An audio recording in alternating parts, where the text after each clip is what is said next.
नमस्कार साथियों, एक बार फिर से आपका बहुत बहुत स्वागत है हमारे ऑनलाइन कोर्स में। दोस्तों, हिंदी साहित्य सीरीज हमारी चल रही थी जिसमें हम लोगों ने लास्ट क्लास आपका पंच साहब की पढ़ी थी। छायावाद के 4 कवि पूरे हो गए थे। अब आप जो है भक्ति काल में छायावाद का पूरा खत्म कर चुके हैं। उसके बाद जो कवि बचे हैं उनको धीरे धीरे करके समाप्त करते जाएंगे और प्रयास कर दें कि मई माह में आपका साहित्य पूरा कंप्लीट हो जाए। मई माह में साहित्य पूरा हो जाएगा। फिर जो छिटमू टॉपिक आपके बचे हुए एक आध टॉपिक बचा है, जैसे माना एक वर्तनी का बच गया था या थोड़ा सा भाषा विज्ञान में मानकीकरण का बच गया था, उसको देख लेंगे। मतलब मान के चलेंगे आपके 10 जून के आसपास तक आपका हिंदी का सिलेबस कंप्लीट करके दूंगा। 10 जून से ज्यादा नहीं चलेगा। उसके बाद कंप्लीट समय आपके पास रिविजन का पर्याप्त तौर पर रिविजन करते रहिएगा। 9 जुलाई को जिनका पेपर है, खासतौर पर वो विद्यार्थी इसको विशेष रूप से ध्यान दें, है ना। इसी कड़ी में आज एक मशहूर हस्ताक्षर की मैं चर्चा करने वाला हूं, वो है प्रेमचंद। आप जानते हैं प्रेमचंद आपके साहित्यकार बहुत मशहूर एक साहित्यकार है और इनसे सवाल आना तो लगभग तय है। मान के चलेंगे आप एक प्रश्न इनसे तो आना ही आना है, तो इसलिए इनको हल्के में ना लें, इनको बहुत ठीक ढंग से आप पढ़ के लें। मुंशी प्रेमचंद की अगर आप बात करें तो हिंदी साहित्य में, संपूर्ण हिंदी साहित्य में इनसे बड़ा गद्यकार, इनसे बड़ा उपन्यासकार कोई आज तक नहीं पैदा हुआ है। मुंशी दादा हिंदी साहित्य के क्षेत्र में उपन्यासकार और कहानीकार के रूप में जाने जाते हैं। सन 1880 में आपका जन्म होता है लमही वाराणसी में और 1936 में आपका इंतकाल होता है। इनके जीवन में तमाम प्रकार की विसंगतियां आई, तमाम प्रकार की कठिनाइयां आई। मैंने पहले भी कहा, जो जितना जिसका जीवन कठिन परिस्थिति से गुजरा है ना, उसने उतनी महानता की सीढ़ियां चढ़ी है और मुंशी प्रेमचंद उनमें से एक है। एकदम गरीब घर में आपका जन्म होता है। महज जब ये 15 वर्ष के थे लगभग, इनका बाल विवाह हो गया था और 16 वर्ष के जब ये थे तो इनकी पिताजी का देहांत हो गया था। अब पिताजी का देहांत मतलब आप समझ रहे हैं, पूरा परिवार का जो भरण पोषण इनके ऊपर पड़ गया है। उसके पश्चात पिताजी के देहांत के 7 साल बाद माताजी का देहांत हो गया था, तो यानी परिवार का। और उसके बाद मजे की बात देखिए आप, विवाह के कुछ समय बाद पुरानी पत्नी का तलाक हो गया था, नया शादी फिर से कर लिया। ये जीवन में कह सकते हैं इतने उठापटक प्रेमचंद की जिंदगी होती है, इसकी कोई हद नहीं है, कोई ठिकाना नहीं रहा। पढ़ाई लिखाई का काम बमुश्किल कर पाए। इन्होंने अपना आरंभिक पढ़ाई लिखाई का काम, अगर मैं बात करता हूं, थोड़ा मैंने इनका जीवन परिचय लिखा है, आप जरा यहां देख लो हल्का सा, कुछ आपके लिए फैक्ट मैंने तैयार कर रखे भाई। देखिए, मुंशी प्रेमचंद 1880 से 1936 तक टाइम पीरियड है। पिताजी का नाम अजायब राय था, माताजी का नाम आनंदी देवी था। इनका मूल नाम आप समझते हैं धनपत राय श्रीवास्तव इनका मूल नाम था और इनका जो उर्दू नाम था वो नवाब राय बनारसी था, या आप कह सकते हैं इनका साहित्यिक नाम नवाब राय बनारसी था। इनका हिंदी नाम था मुंशी प्रेमचंद। शिक्षा इन्होंने क्या किया, लालपुर मदरसा पढ़ता उत्तर प्रदेश में, वहां से इनकी आरंभिक शिक्षा हुई। क्योंकि वो जमाना उर्दू फारसी का था, इसलिए मुंशी प्रेमचंद जी ने हिंदी सीखने की बजाय, अंग्रेजी संस्कृत सीखने की बजाय पहले उर्दू और फारसी में ज्ञान प्राप्त किया। जब इनको उर्दू फारसी का ज्ञान प्राप्त हो गया था ना, तो महज जब ये, अब सोचिए, जब ये महज 13-14 वर्ष के थे, उस समय इन्होंने आपका बड़े बड़े उर्दू के उपन्यासों को पढ़ लिया था। हिंदी के बड़े बड़े जो प्रेमचंद से पहले के उपन्यासकार हुए, उनके उपन्यास पढ़ लिए। तो उनको लगा ये जो उपन्यासकार उपन्यास लिखते हैं, इन उपन्यासों को लिखने का फायदा क्या है। क्योंकि प्रेमचंद से पहले का जो काल है हिंदी में, उसे कहते हैं एआरए उपन्यासों का काल। एआरए या तिलिस्मी, एआरए और तिलिस्मी उपन्यास का मतलब है केवल कोरी कल्पनाओं पर लिखे गए उपन्यास। प्रेमचंद को लगा ये जो उपन्यास लिख रहे हैं लोग, इनको पढ़ने का बेनिफिट समाज को क्या है, कुछ भी नहीं, इसमें तो कल्पना है। तो प्रेमचंद ने उसी क्षण सोचा, उसी समय सोचा कि साहित्य ऐसा होना चाहिए जो व्यक्ति के अंदर एक प्रकार का संघर्ष पैदा करे, एक प्रकार की आग पैदा करे। इसका मतलब साहित्य का संबंध व्यक्ति के जीवन से होना चाहिए, हमारे समाज से होना चाहिए, हमारे समाज की उन्नति से होना चाहिए, साहित्य ऐसा हो। और उसी समय उन उपन्यासकारों को पढ़ने के बाद प्रेमचंद ने ठान लिया कि मुझे साहित्य के क्षेत्र में जाना है और मैं ऐसा साहित्य लिख के बताऊंगा जो समाज की पीड़ा को उठाएगा, समाज के विसंगति को उठाएगा, समाज के दुख दर्द को उठाएगा। इसलिए कहते हैं कि हिंदी साहित्य में प्रेमचंद गरीबों, दलितों और जो पीड़ित वर्ग है उनकी आवाज उठाने का काम पहली बार मुंशी प्रेमचंद करते हैं। यही वजह कि प्रेमचंद का जो साहित्य का सिद्धांत है, उसको बोलते हैं आप आदर्शोन्मुख यथार्थवाद। अगर पूछेगा कि प्रेमचंद के साहित्य का दृष्टिकोण क्या था या प्रेमचंद के साहित्य का सिद्धांत क्या था, तो आप कहते हैं आदर्शोन्मुख यथार्थवाद। यानी यथार्थवाद का मतलब सत्यता, जो समाज में घटनाएं घटित हो रखी है माना भाई पहले बाल विवाह का कॉन्सेप्ट था, माना पहले संयुक्त परिवार का कॉन्सेप्ट था, या माना पहले बहुत ज्यादा बच्चे पैदा करने का कॉन्सेप्ट था। तो ये सब चीजें प्रेमचंद ने दिखाई भाई ये लोगों के सामने कि ये विसंगति आपके पास में। आप पुत्र मोह के चक्कर में आप 10-15 बच्चे पैदा कर देते थे, उसके चक्कर से गरीबी आती थी, दहेज प्रथा वगैरह वगैरह। मतलब जिसमें समाज आपका झगड़ा हुआ था, जो चीजें आपके समाज को पीछे हटा रही थी ना, उन सब चीजों को दिखाने का काम पहली बार प्रेमचंद ने किया। उसका बेनिफिट ये हुआ कि लोग समझे उस चीजों से। माना ब्राह्मणवाद था, दिखाया प्रेमचंद ने। माना वेश्यावृत्ति भारत में थी, आपको पता है, मुझे पता है कि वेश्यावृत्ति है, लेकिन आम जनता को नहीं पता ना। जब प्रेमचंद ने किताबों के माध्यम से इनको छापना शुरू किया तो कण कण तक लोगों तक पहुंचा कि हाँ वेश्यावृत्ति भारत में है। इसलिए मैं कह रहा हूं ना, इनका जो दृष्टिकोण था साहित्य का, वो है आदर्शोन्मुख यथार्थवाद। आपको ध्यान में रखना चाहिए। बस में दूसरी बात आप जानते हैं, मैंने कहा ना 15 साल में इनका विवाह होता है और 1897 में इनके पिता जो है मृत्यु हो जाती है। 16 वर्ष की आयु मात्र प्रेमचंद उसमें थे। और 1907 में आपने उर्दू साहित्य का लिखना भी शुरू कर दिया था। 1907 के आते आते ही उर्दू के उपन्यासकार बन गए थे। अब हुआ क्या कि 1905 से लेकर के 1909 के बीच कानपुर में इनकी मुलाकात होती है उर्दू के एक प्रसिद्ध पत्रकार दया नारायण निगम से। और दया नारायण निगम उन दिनों उर्दू का एक पत्र छापते थे जिसका नाम था जमाना। अब उस जमाना पत्र में क्या हुआ कि प्रेमचंद साहब ने 1910 के आसपास में एक उपन्यास लिखा, सोजे वतन। आप जानते हैं सोजे वतन प्रेमचंद के द्वारा उर्दू में लिखा गया पहला उपन्यास है। अपितु प्रेमचंद के द्वारा लिखा गया पहला उपन्यास भी सोजे वतन ही है। तो सोजे वतन में आपने अंग्रेजों की आलोचना कर रखी है, अंग्रेजों की काट कर रखी है, ब्रिटिश साम्राज्य की निंदा कर रखी है। और उस उपन्यास को छापा दया नारायण निगम के पत्र जमाना में। जब अंग्रेजों ने पढ़ा तो अंग्रेज आग बबूला हो गए। और अंग्रेजों ने क्या किया, सबसे पहले दया नारायण निगम का वो पत्र बंद करवा दिया। कहा कि जमाना पत्र आज के बाद नहीं छपेगा, क्योंकि उस समय भैया जो लिखने की स्वाधीनता थी ना, जिसको हम प्रेस का अधिकार बोलते हैं, वो हमारे पास नहीं था, अंग्रेजों के पास था। अच्छा, चूंकि जो प्रेमचंद जी है ये उस समय लिखते थे किस नाम से, मैंने पहले भी कहा, ये लिख रहे थे उस समय नवाब राय बनारसी के नाम से। उर्दू में इनका नाम था नवाब राय बनारसी। और इनका लिखने का मेन पॉइंट ऑफ व्यू क्या था, एक तो ये जो पहले इन्होंने उपन्यास पढ़े थे ना ARE वगैरह, एक तो इससे परेशान हो गए थे कि ARE उपन्यास में क्या है, कल्पना दिखा रही है, मैं वास्तविकता दिखाना चाहता हूं। तो इन्होंने ऐसी वास्तविकता दिखाई कि खुद पर भारी पड़ गई। मतलब अंग्रेजों की निंदा कर दी, लोगों को ये दिखाना चाह रहे थे कि अंग्रेज भारत में क्या क्या चीजें कर रहे हैं, मैं उन चीजों को आम पब्लिक तक दिखाना चाहता हूं।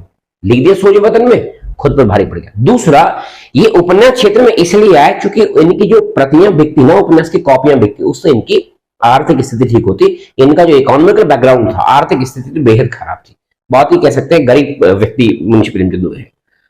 अब क्या हुआ, जब अंग्रेजों को पता लगा तो अंग्रेजों ने आपका जमाना जो पत्र था उसको खत्म करवा दिया। और मुंशी प्रेमचंद जो व्यक्ति था ना, नवाब राय बनारसी, उस समय वो लिख रहा था नवाब राय के नाम से, नवाब राय नाम के व्यक्ति को कर दिया प्रतिबंधित कि आज के बाद इस नाम से कोई व्यक्ति कोई आर्टिकल, कोई उपन्यास नहीं लिख पाएगा।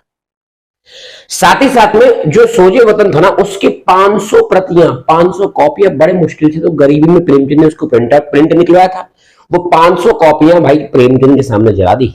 आप सोचो, इससे ज्यादा टूटा हुआ इंसान कौन हो सकता है। प्रेमचंद के सामने उनके पहले उपन्यास की 500 कॉपियों को आग लगा दी अंग्रेजों ने, खत्म।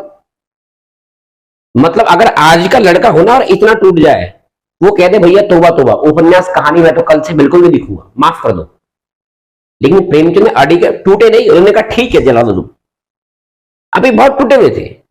इनको फिर दयानारायण निगम ने कहा, अरे भाई एक काम कर, तेरे को हिंदी भी आती है उर्दू भी आती है, उर्दू को छोड़ दे, तो फिलहाल अभी है नवाब राय बनारसी, तो प्रेमचंद के नाम से हिंदी में लिखना शुरू कर दे। दिक्कत कहां है, जो तेरे अंदर के साहित्य की जो आग है ना, उस आग को शिथिल करने का एक और मौका है, तो हिंदी भाषा में लिख।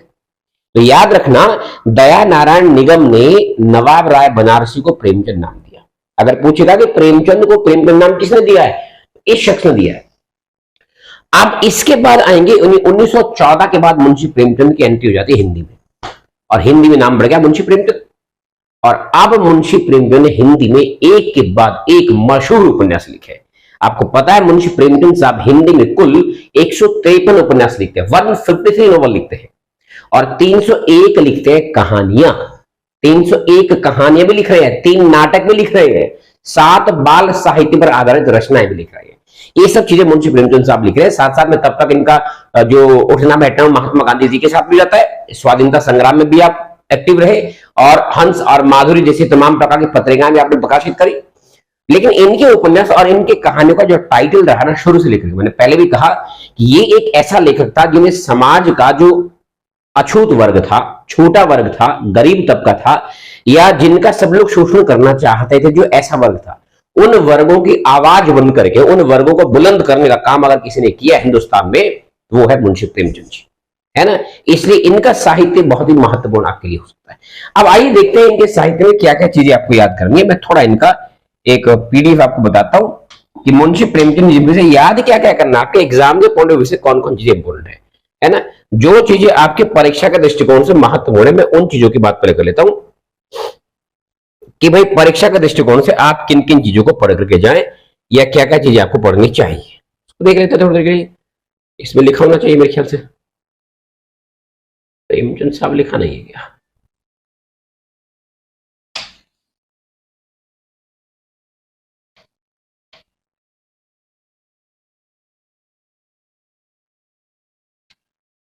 एक मिनट,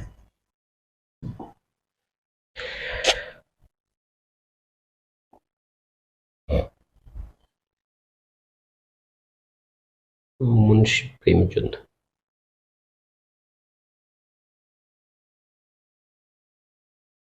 इनका पीपीटी बनाया था मैंने यार, कहाँ गया हुआ?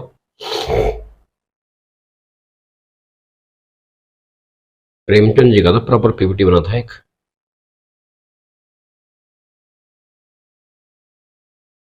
इस कहानी पीडीएफ में क्या हुआ, कहानी है, खैर चलिए कोई बात नहीं, अगर पीपीटी नहीं भी है तो भी हम काम चला लेंगे। आपको जो है ये है ना मुंशी प्रेमचंद साहब यहाँ लिखे हुए। अच्छा, ये तो मुंशी प्रेमचंद जी के प्रमुख उपन्यास और कहानी है, मैंने पात्र भी बताया था ना मैंने, एक आपको यहाँ देख लो, इसी में देख लो, कोई दिक्कत नहीं है ना। मुंशी प्रेमचंद जी की जो चर्चा थी मैंने यहाँ पर भी पहले दिन कर ली थी। ये इनका आप बेसिक परिचय देख सकते हैं प्रेमचंद साहब का, ठीक है। मैंने पहले भी कहा था इनका वास्तविक नाम क्या था, इनका वास्तविक नाम धनपत राय श्रीवास्तव था, ठीक है, धनपत राय श्रीवास्तव था। और इनका जो है साहित्यिक नाम नवाब राय या मुंशी प्रेमचंद, हिंदी का नाम पड़ा इनका, ठीक है। बल्कि आपको मैं एक और पीडीएफ दिखा रहा हूं, इसमें भी ज्यादा चीजें क्लियर आपको समझ में नहीं आएगी। ये तो रचनाएं मैंने बता रखी थी आपको, किन किन रचनाओं को आप याद करते, ये सब रचनाएं मैंने आपको लास्ट टाइम भी बता दी थी, है ना। लास्ट टाइम भी आपको रचना मैंने बता दी थी। पोष की रात, बूढ़ी काकी, खैर इसमें भी आप देख सकते हैं, समझ सकते हैं। परिचय तो आपका हो ही गया है, यह देख लो आप, कोई बात नहीं, प्रेमचंद जी को, ठीक है। घटनाएं सारी समझ गया। वास्तविक नाम धनपत राय श्रीवास्तव था, मूल नाम इनका जो है धनपत राय श्रीवास्तव था। साहित्यिक नाम नवाब राय बनारसी था उर्दू में, और हिंदी में प्रेमचंद नाम पड़ा। 31 जुलाई 1880 का जन्म हो रहा है। जन्म स्थान लमही, वाराणसी, उत्तर प्रदेश में पड़ता है इनका। पिता का नाम अजायब राय था, मैंने पहले बता दिया, पोस्ट ऑफिस में क्लर्क थे आप। माता इनकी आनंद देवी थी, और मृत्यु 8 अक्टूबर 1936 को वाराणसी में हुई, इसको याद रखना भाई, ठीक है। इनका व्यवसाय क्या था, लेखक अध्यापक, ये अध्यापक थे, और आपको यकीन होगा 18 रुपए प्रति माह इनको तनख्वाह मिलती थी, मात्र 18 रुपए में इस वित्तीय नौकरी का, ये समझ रहे आप। 18 रुपए, पत्रकार भी थे और इंडियन थे। साथ साथ में मैं बात करूंगा इनकी प्रमुख कहानी, मैंने पहले पीछे अभी आपको बता रखा है कि भाई इस व्यक्ति ने हिंदी साहित्य में 301 लिखी है कहानियां, 301 कहानियां लिख रहा है, और 153 लिखे हैं उपन्यास, मुंशी प्रेमचंद जी, ठीक है जी। अब इनकी प्रमुख रचनाएं आपको क्या क्या याद करनी है बता दे रहा हूं। देखिए, पहली कहानी हल्कू, हल्कू झूरिए का छोड़िए, कहानी को याद करना सीधा। कहानी नंबर 1 आप याद करना, कफन। कफन कहानी जो है ये घीसू और माधव इसकी कैरेक्टर है, कैरेक्टर के साथ याद रखना है। कफन कहानी मुंशी प्रेमचंद की श्रेष्ठ कहानी है, और इसके प्रमुख पात्र है घीसू और माधव, जो आपको याद करने हैं। उसके बाद सवा सेर गेहूं प्रेमचंद की एक और कहानी है ना। सवा सेर गेहूं कहानी लिखी है, बहुत बड़ा नहीं जानना, सिर्फ रचना याद करना, कहानी सवा सेर किसके, प्रेमचंद की। 301 कहानियों का पढ़ेंगे, पूरा चार्ट भी मैंने बना रखा है, लेकिन इतना सब आपको नहीं पढ़ना है, जो मैं बता रहा हूं आपको सिर्फ वो पढ़ना है। यहां देखना इंपॉर्टेंट, जितने भी पहले इनके देख लेते हैं, सारे के सारे जो कहानी है उन कहानी की बात कर लेते हैं। ईदगाह महत्वपूर्ण कहानी है, अमीना और हामिद इसके कैरेक्टर है, अगर पूछेगा पात्र तो ध्यान रखना है। उसके बाद कफन मैंने पहले बता दिया, घीसू और हामिद इसके प्रमुख पात्र है। उसके बाद आपके पास में शतरंज के खिलाड़ी, इसमें सज्जाद अली और रोशन अली इसके पात्र है। बड़े घर की बेटी बेनी माधव सिंह और श्रीकंठ सिंह और लाल बिहारी इसके पात्र है। उसके बाद पूस की रात हल्कुर झुरिया इसके पात्र है। उसके बाद नमक का दरोगा एक फेमस कहानी है, अलाउद्दीन इसका पात्र है। उसके बाद बूढ़ी काकी याद करना है, मंत्र है इस कहानी को याद करना है। उसके बाद नया विवाह कहानी को याद करना है, त्रिया चरित्र कहानी को याद करना है। उसके बाद दूध का दाम याद करना है, अलग अयोध्या याद करना है। फिर बता रहा हूं एक बार, अलग अयोध्या नंबर 1, दूध का दाम नंबर 2, त्रिया चरित्र नंबर 3, नया विवाह नंबर 4, मंत्र नंबर 5, बूढ़ी काकी नंबर 6, नमक का दरोगा नंबर 7, पूस की रात नंबर 8, बड़े घर की बेटी नंबर 9, शतरंज की खिलाड़ी नंबर 10, कफन, ईदगाह 12 कहानी सिर्फ याद कर लो मेरे कहने पर। 301 में से महज 12 कहानी आपको याद होनी चाहिए। अगर उपन्यास की बात करें, उपन्यास कौन कौन से आपको याद करना है, देखिए यहां लिखे उपन्यास सारे के सारे, और आपको सिर्फ इतने उपन्यास जो मैंने यहां लिखे ना उपन्यास, अगर आप इनको याद कर जाओगे तो काफी है, बहुत है। देख लो सारे उपन्यास आपको क्या याद करने हैं भाई। एक उपन्यास तो लिखा है आपके पास में रूठी रानी, रट लो इसको। एक वरदान, एक सेवा सदन, एक प्रेमाश्रम, एक रंगभूमि, एक निर्मला, एक प्रतिज्ञा, एक कर्मभूमि। कर्मभूमि के अलावा गबन, गोदान और मंगलसूत्र। मंगलसूत्र इनका अधूरा उपन्यास आप जानते हैं, है ना। अब देखो गोदान है, गबन है, कर्मभूमि है, प्रतिज्ञा है, निर्मला है, रंगभूमि है, ये सब महत्वपूर्ण उपन्यास है। सेवा सदन इनका पहला उपन्यास है हिंदी में, जो 1918 में लिखा गया है। सेवा सदन प्रेमचंद जी का पहला उपन्यास है, 1918 में लिखा गया है। और सेवा सदन एकमात्र उपन्यास ऐसा मुंशी प्रेमचंद जी का है जिसमें आपने वैश्यावृत्ति को दिखा रखा है। मैंने पूरी कहानी यूट्यूब पे पढ़ा रखी है सेवा सदन की, चाहो तो आप उसको वहां पर से पूरा देख सकते हैं, है ना। उसके बाद की अगर मैं बात करता हूं, मुंशी प्रेमचंद जी की रचना है वो इतनी रचना लगभग आपको याद करनी है। इसके बाद देखो मैंने पात्र की अगर बात आप करें कि कौन कौन से पात्र उपन्यास में याद करने, देखो गोदान लिखा है। गोदान में अगर आपको पात्र याद करने, होरी, धनिया, गोबर, रूपा, सोना, मालती। अगर पूछेगा कि गोदान के पात्र कौन कौन से हैं, ये रट लो, होरी, धनिया, गोबर, रूपा, सोना, मालती। किसके पात्र है? गोदान के। गोदान प्रेमचंद का श्रेष्ठ उपन्यास है, 1936 में लिखा गया है। और गोदान संपूर्ण हिंदी का भी सबसे प्रमुख उपन्यास माना जाता है ना। दूसरा भाई सेवा सदन, मैंने कहा 1918 में लिखा हुआ है, और सेवा सदन प्रेमचंद जी का हिंदी में लिखा गया पहला उपन्यास है। पहला उपन्यास हिंदी में, ध्यान रखना है ना। ये इसमें कृष्णचंद्र, गंगाजली और सुमन और शांता इसके पात्र है, इनको याद करना। उसके बाद निर्मला। निर्मला एक और महत्वपूर्ण उपन्यास है प्रेमचंद का, 1927 में लिखा हुआ है। इस उपन्यास का विषय है बेमेल विवाह। बेमेल विवाह का मतलब है उम्र बहुत ज्यादा, मतलब लड़के की उम्र 55 साल, लड़के की उम्र लगभग 20 साल, ऐसा अगर अंतर है ना। तो इसके पात्र कौन है? तोताराम, निर्मला और मनसाराम। पूछ सकता है कि तोताराम, निर्मला और मनसा किसके पात्र है, तो निर्मला उपन्यास के पात्र है। उसके बाद गबन। गबन एक महत्वपूर्ण उपन्यास इसलिए कि गबन उपन्यास में आपने दिखा रखा है आभूषण प्रियता को, कि आभूषण जिस स्त्री को ज्यादा अच्छे लगते हैं वो परिवार में कैसे बिखराव ला सकती है।